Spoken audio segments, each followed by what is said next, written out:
also delighted that a number of international friends who are unable to attend in person have, for the first time, taken the initiatives in recording messages for this important event.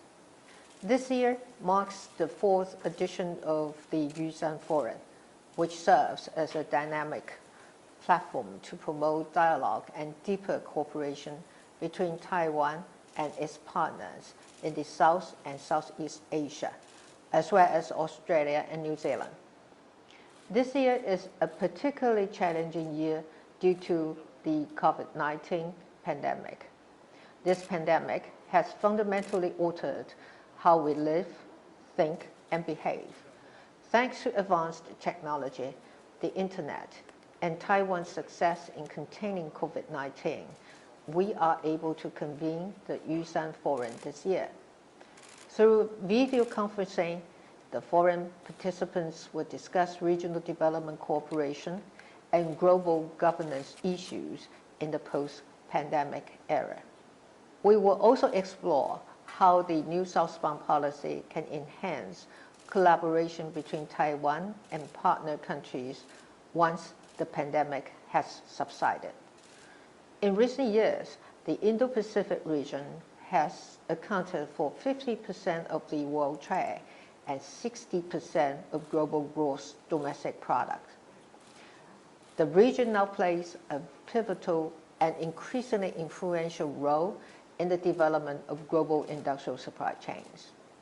However, the escalation of strategic competition in the international arena has produced major changes in the geopolitical and economic landscapes of the Indo-Pacific. Our democratic system and security continue to face persistent military threats and provocation from particular sources. As the COVID-19 pandemic continues to ravage the globe, these developments pose unprecedented challenges to our shared prosperity and way of life.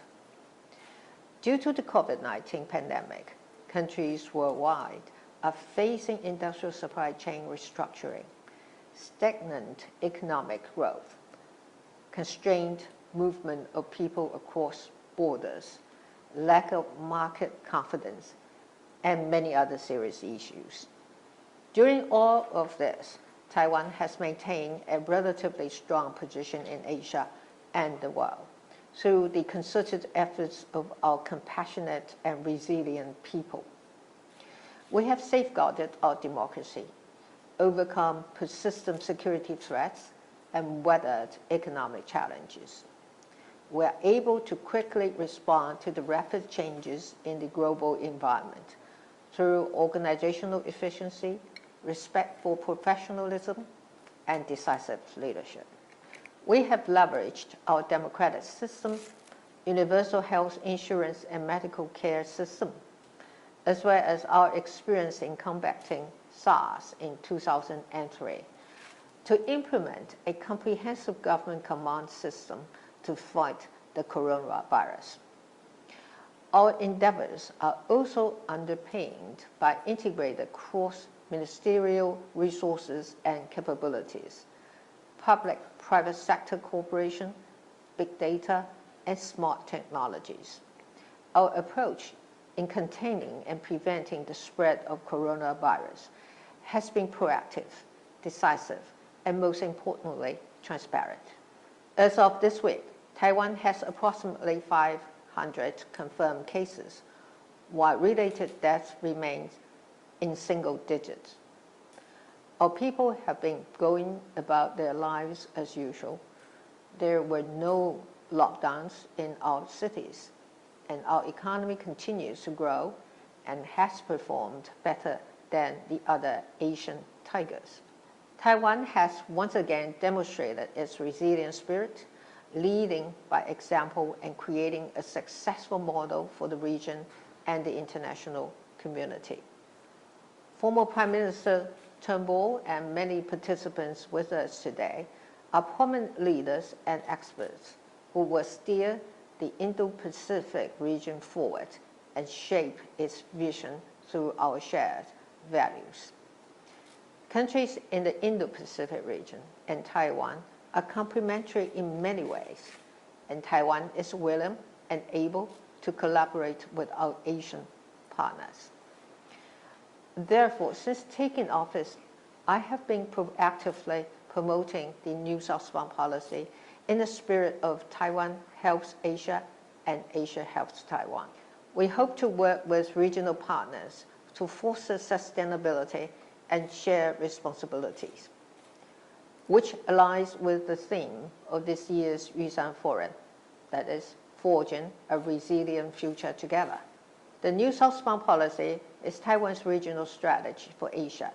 Its goals and ideals coincide with those of the ASEAN outlook on the Indo-Pacific and India's Act East policy. Working together, these initiatives can achieve mutual benefits with complementary economic and social successes.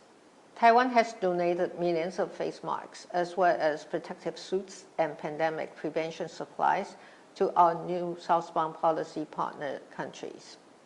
In addition, Taiwan and some of its partner countries have established a strategic alliance to ensure the supply of raw materials for pandemic prevention products.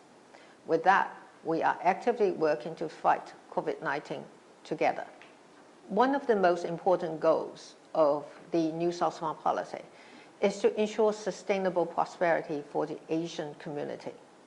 Since 2016, Taiwan has signed more than 70 agreements and memorandums of understanding with new southbound policy partners to bolster cooperation in diverse areas such as the economy, trade, education, agriculture, science, and technology. And despite the pandemic, we have continued to enjoy robust trade with these countries.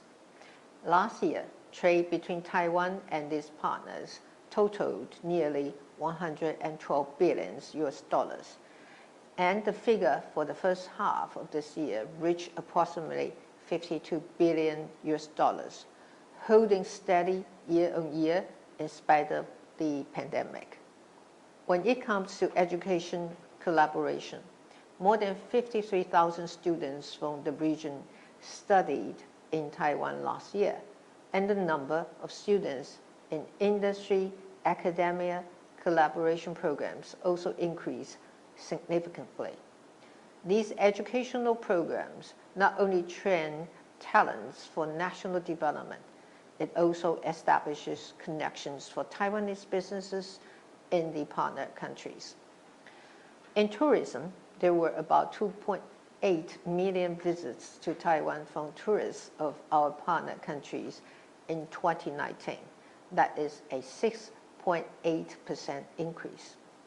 Taiwanese tourists reciprocated with 3.2 million visits, and that is a growth of 15.1% from the previous year.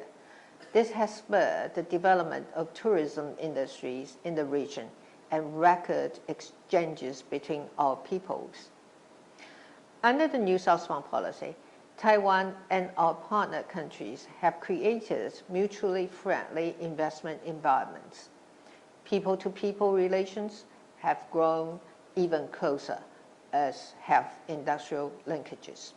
Bilateral cooperation and exchanges have expanded in international healthcare, the halal industry, agriculture demonstration zones, e-commerce, and other domains. While Taiwan seeks to join the Comprehensive and Progressive Agreement for Trans-Pacific Partnership, that is CPTPP, we also look forward to working with our regional partners to advance prosperity, peace, and stability through the signing of bilateral economic cooperation agreements. We will actively contribute to the creation of a region that is open, free, inclusive, transparent, and equal, and operates under a rules-based order. We oppose any heavy-handed and unilateral aggressive actions that jeopardize regional security and solidarity. Any political attempt to prevent Taiwan from sharing its experience, and making contributions does not serve the collective interests of the region. I very much agree with Chairman Xiao's observations during last year's Yusan Forum. He said the new South-Bound policy envisions 5 M's for Taiwan and its partner countries. That is, make wealth, make jobs, make friends, make families, and make values. And Taiwan has demonstrated time and again that it is an indispensable friend and partner for the region. Lastly, I would like to thank our good friends from Australia, the United States, and other like-minded countries who are participating in the forum to express their support for Taiwan in this uncertain time. I also want to thank those who are participating in the Yusan Forum online, including those from regional partners and European countries. Taiwan is looking forward to working with all our partners worldwide to build a resilient future. Thank you very much. Thank you, President Tsai, for bringing such an informative speech. During this difficult time of the global pandemic, we're fortunate enough to receive warm greetings and congratulatory messages from prestigious global leaders through online meetings or recorded videos. We would like to invite Dr. Xiao to introduce these global leaders. Please join me again in welcoming Dr. Xiao to the stage.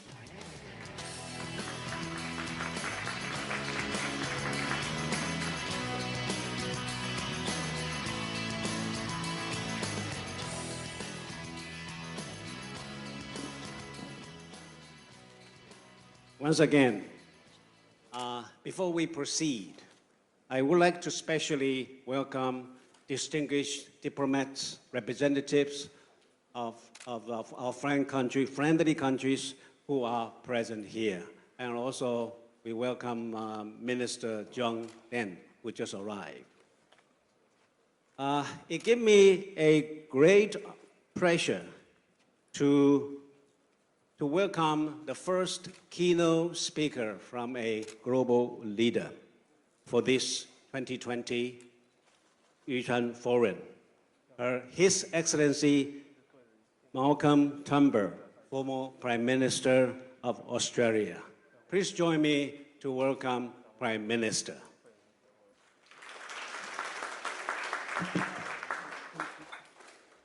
Thank you very much, Dr. Michael Shao, Chairman of the Taiwan Asia Exchange Foundation. Your Excellency, President Tsai Ing-wen, Mr. Wellington Koo, Secretary General of the National Security Council, Dr. Joseph Wu, Minister of Foreign Affairs, good morning to all of your distinguished guests and attendees at the Yusan Forum. It's wonderful to be speaking to you. Thank you so much for inviting me to be here today. My only regret is that I cannot be there with you in person. The COVID-19 pandemic, of course, as the President just observed, has disrupted the world, inflicted enormous suffering around the world, but as Taiwan has demonstrated with ingenuity, with innovation, it can be grappled with and successfully. Today, the global community is looking at Taiwan more closely than ever before, and not because of increasing cross-strait tensions. COVID-19 has taken 1 million lives to date around the world, at least 1 million, over 20% of them in the United States alone. And the world is facing the harshest economic shock since the Great Depression. It is almost unprecedented for every community in the world, large and small, to be presented with the same challenge at the same time. And in that experience, it is remarkable that no country in the world has more effectively protected its citizens from the pandemic than has Taiwan. Thanks to swift and decisive action well before the pandemic was confirmed in China, Taiwan has had only 521 confirmed cases and 7 deaths. There have been no locally acquired infections recorded for months. Now, the response of Australia's governments have been very effective too, especially when compared to Europe or the United States. But it cannot compare to the achievement that you have sustained in Taiwan. Now, as Australia's Prime Minister, one of my signature economic policies was the National Innovation and Science Agenda. We live today in the most exciting times, sometimes the most terrifying times, but they are times where the pace and scale of change is without precedent. Now, in these times of rapid change, we have to make volatility our friend and constantly reimagine not just how we do business, but how we govern. So I was fascinated to learn how Taiwan was able to leverage open data and open governance to empower its citizens to protect themselves and each other. As your digital minister, Audrey Tang, has said, in a technologically vested democracy, if you give people data, as you do with platforms like Taiwan, you give them the power to write their own fate and that of their nation. And what is most remarkable about Taiwan's world's best response is that it has been achieved in an open, vibrant democracy matched by a culture of collaboration and enhanced civic engagement. Congratulations, Madam President. Australia and Taiwan share ideals of freedom, democracy, and the rule of law. It's these democratic ideals that are threatened, as the President just observed, by the rising tide of authoritarian populism with its anti-globalist and protectionist agenda around the world. Now, protectionism has repeatedly been shown to be a costly failure. It isn't a ladder to get us out of a low-growth trap, but rather a shovel to dig it deeper. Combined with xenophobia, protectionism can develop into a toxic populist mix, all too often stirred up by those who want to undermine our democracies. In the age of social media, of course, anyone can be a publisher. The financial model of traditional publishing and broadcasting has been shaken, if not shattered, and politics is being rocked by more lies, and I regret to say, more hatred than ever. We don't have to look very far to see examples of that. The moderate and the rational are shouted down by the extreme and often the unhinged. And that is why, more than ever before, we must make a case for our democratic values on which our free societies are founded, and in particular, for the mutual respect that makes it all possible. I mean, after all, mutual respect is at the very core of the concept of the rule of law. Now, mutual respect for the sovereignty of others underpins the rules-based order that has enabled our region's extraordinary economic growth over the last 50 years and more. But we know we cannot take any of it for granted. China's growing power continues to be the topic of the most intense debate, and nowhere more so than here in Taiwan. In a little more than a generation, over 800 million Chinese people have been lifted out of poverty. The scale and speed of China's transformation is unprecedented in all of human history.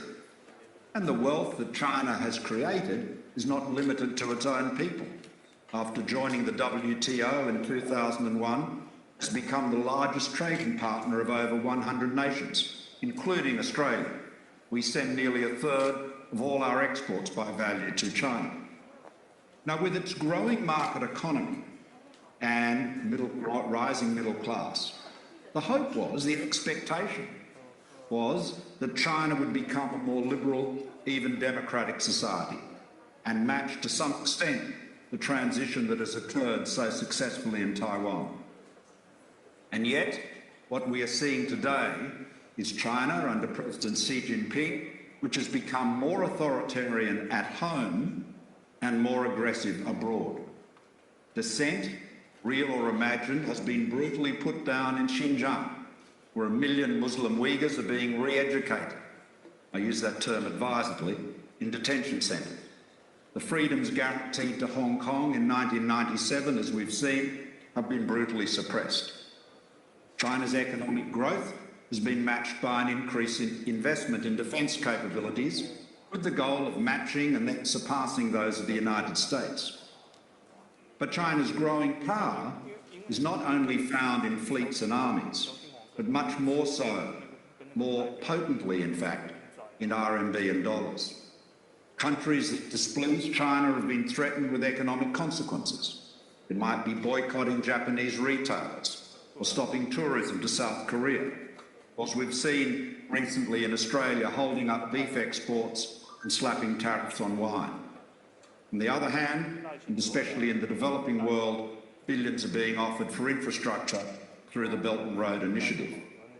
And at a grittier level, the United Front Work Department coordinates political influence operations around the world by controlling, one way or another, almost all Chinese language media outside China, seeking to mobilise support among the Chinese diaspora in countries like Australia, and of course, making donations to politicians, as well as ensuring there are lucrative commercial opportunities after they leave office. Now, with President Trump's erratic and often belligerent style unsettling friend and foe alike, there was an opportunity for China to be as unlike Trump as possible, to be measured and conciliatory, to avoid overreaction, and indeed, as previous leaders had done, play the long game. If the goal of foreign policy was to win friends and gradually replace the United States as the most influential power in the region, President Xi's more aggressive foreign policy, the so-called wolf warrior diplomacy, has been quite counterproductive, just as the unilateral island building in the South China Sea has served to alienate ASEAN neighbours. Now, the principle my government followed was simply to assert and defend our nation's sovereignty and to manage our relationship with China respectfully and constructively, while at the same time prudently protecting our national security. My decision to ban Huawei and ZTE, for example, from the 5G rollout was not a political one, nor was it dictated from Washington. After careful technical analysis, we can conclude that because of the virtualization and distributed intelligence in a 5G network, was not practically possible to mitigate the risk of high-risk vendors. The core, in other words, was no more. The distinction between the core and the edge, radio access network, was no longer a viable one in the 5G environment. Now, a threat, after all, is the combination of capability and intent. Capability can take years to put in place. Intent can change in a heartbeat. So the Huawei decision was not an accusation that the company was acting in a manner adverse to our interests, but rather a recognition that its capabilities could be so used and, if required, by the Chinese government would be. In other words, it wasn't the identification of a loaded gun, it was the identification of a loaded gun, not a smoking one. So our response to China's more assertive approach under President Xi must be to define the boundaries of trust which limit areas of cooperation, telecommunications and critical infrastructure being a good example. At the same time, we acted to ensure our laws were updated to protect against foreign interference or undisclosed foreign influence in our politics. Now, many countries, like Russia, most notoriously, I suppose, seek to engage in that. But in Australia, China's activities have been particularly notable. Now, these foreign interference and foreign influence laws enacted in 2018 were vociferously objected to by Beijing, but without trading inflammatory rhetoric with the Global Times, for example, we quietly ensured they were passed into law, making unlawful efforts by foreign governments or political parties to corruptly, coercively or covertly influence our public affairs. For the future, we must maintain our commitment to our democratic values and sovereignties. They should not ever be for sale. It's important to remember too that in the imperial capital, they regard deference as their due.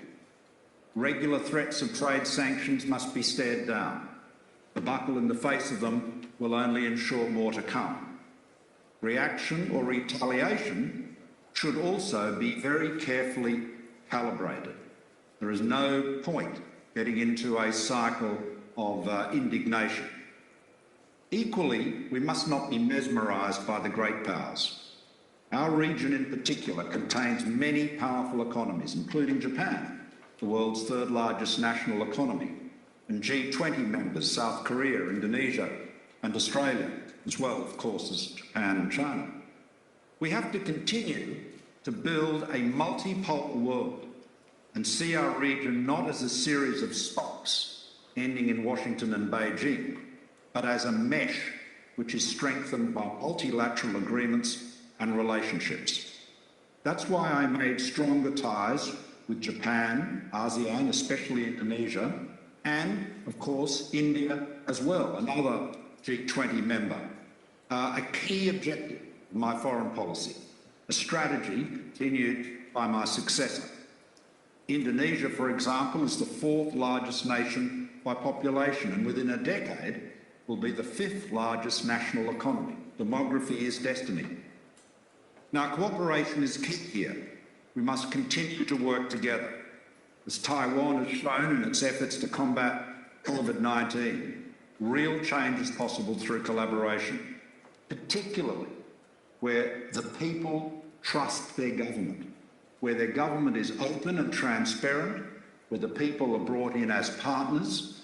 That enables the type of action, the swift action that Taiwan was able to undertake, and other countries can only admire, perhaps envy, and wish they had emulated. Now, that's why events like the Yushan Forum are so important. We must continue to expand the opportunities for cooperation and facilitate the exchange of ideas, talent, technologies and social initiatives. That's what's fundamental to our democracy. That's what will keep our region strong. That's what will ensure the peace and the prosperity in our region for the years to come. That's what will ensure that we don't move into a world where might is right, where, as Lee Kuan Yew warned back in the 1960s, where you have the big fish eats the little fish and the little fish eat the shrimps. That's not the world we wish to live in, whether it is domestically in our own societies or internationally. The rule of law, mutual respect are the keys, and that's why we must work together in the region as a mesh of countries with shared values to protect our sovereignty. Thank you very much.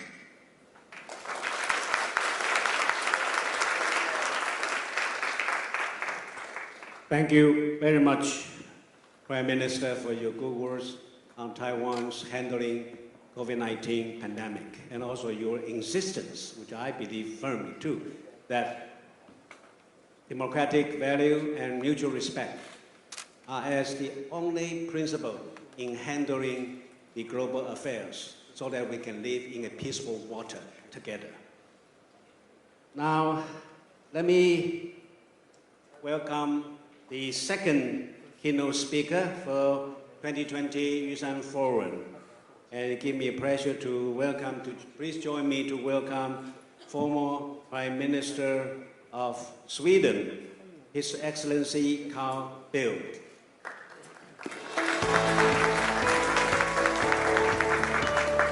Due to the time inconvenience of Excellencies, dear friends, let me start, of course, by extending my thanks for this very honorable invitation to address you, but also to say at the same time that, of course, I profoundly regret not being with you in Taipei today, both for the conference and discussions there itself, but also the informal discussions among friends from different parts of the world that are so important when it comes to developing not only friendships further, but also share experience, learn from each other, and develop new bonds.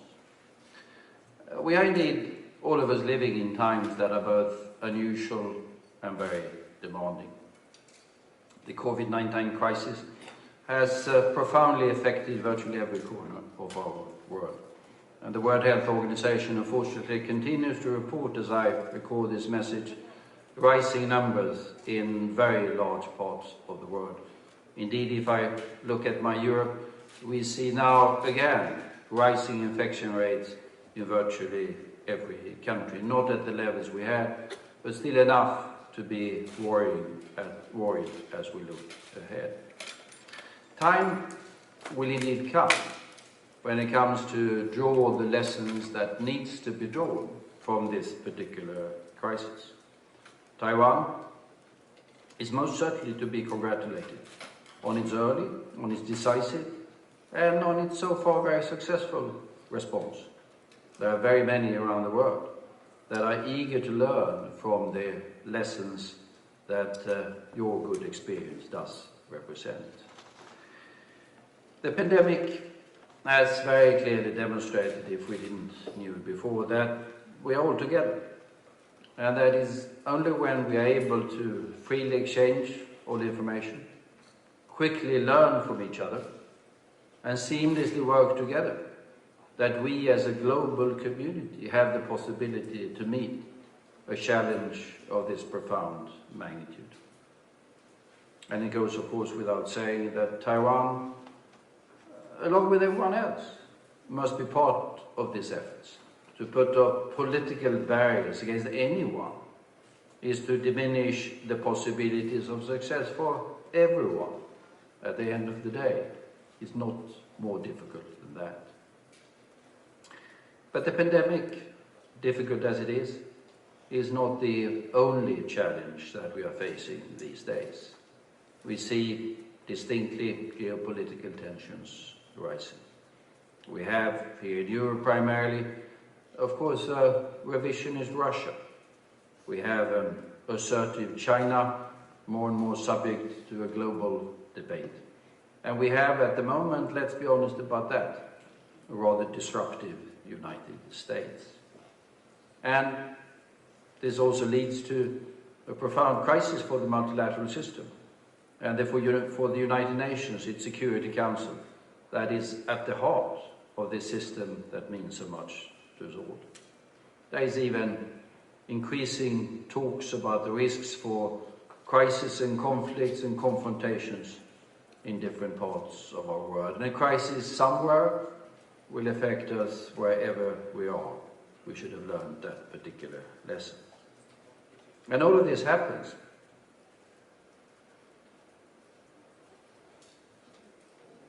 we're in a new digital age.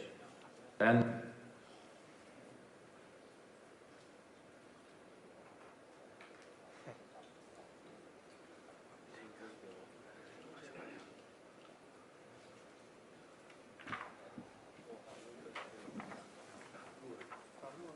sources of energy. Sorry about that. That we're able to handle the enormous global challenge that climate change is. Taiwan has been an example, not only when it comes now for handling the COVID crisis. Further back, you undertook a transition from an old authoritarian to a democratic system that was of profound importance, not only for yourself, but also as an example for others. And since then you have demonstrated shifting power back and forth between different political leaders and different political parties in a way that mature democracies in fact do. And your economic advance, as well as your success in high and sophisticated technologies, are also profoundly impressive. You have demonstrated both not only a free and democratic political system, but you've also demonstrated the enormous potential of an open and competitive free economy.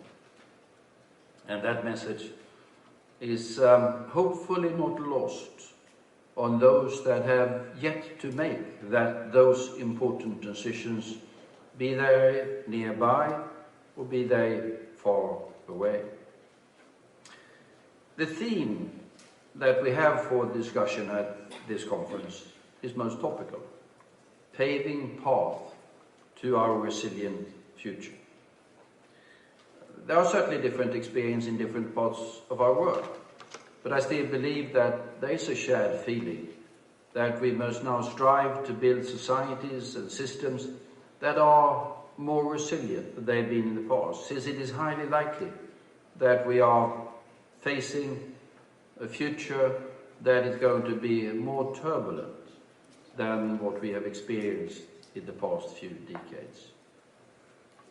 After decades when progress seemed to know virtually no limits, we had been entering into more uncertain waters with the global economy since the financial crisis of 2008, and the dramatic downturn in the global economy that we are experiencing with the COVID-19 crisis has only made this particular situation more challenging for us all.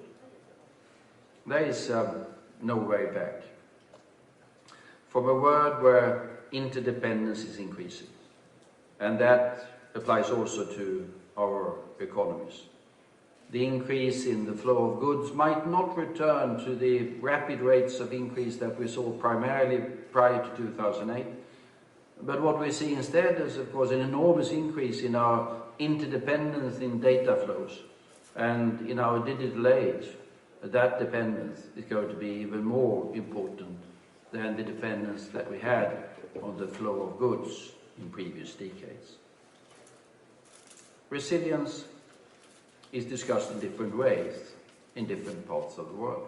There are some who believe that resilience can be built by isolation, by building walls, by cutting off from the rest of the world. That is a dangerous delusion. What is important to recognize is that resilience requires economies and societies that are rapidly adjustable to new circumstances and have the levels of skill that requires. The world will change, new challenges will appear. The way in which we have building societies that are adaptable will, at the end of the day, I think, decide how resilient those societies are in any given situation. And I think that we will see political leaders around the world increase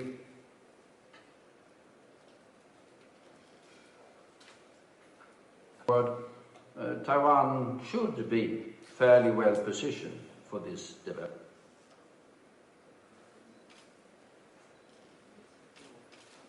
COVID-19 is unfortunately unlikely to have been the last pandemic that we will experience. Indeed, the new report that is just out from the Global Preparedness Monitoring Board of the WHO explicitly demands that we now start preparing for the next pandemic that they believe at some point in time will come. And here, everyone is obviously needed. The European Union is among those that are clearly saying that Taiwan must be able to come back to the position it once had in the system of collaboration, exchange of information and working together that the World Health Organization represents. This will help Taiwan, but it will also make it possible for Taiwan to help the world. But resilience must also be political.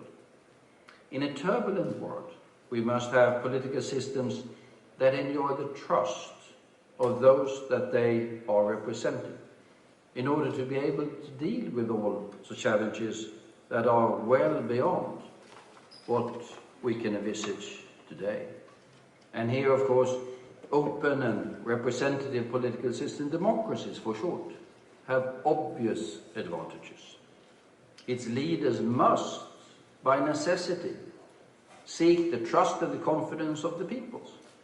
And that makes it far easier if a crisis comes and a new challenge is there on the horizon far easier for the people to put their trust and their confidence in their leaders when the storms are approaching and when times start to get rough.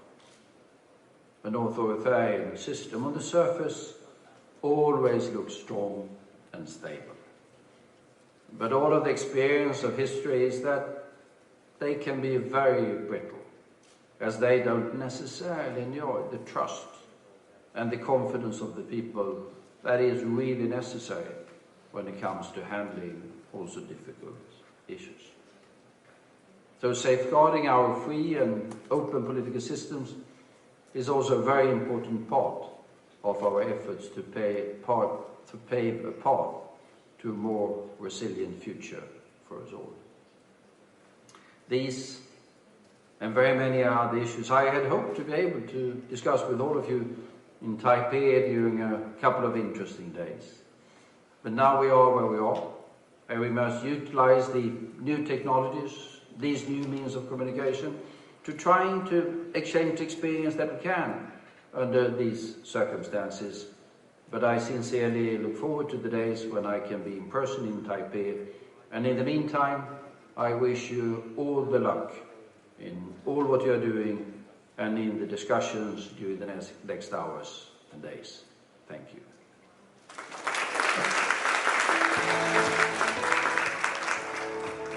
Thanks to Prime Minister.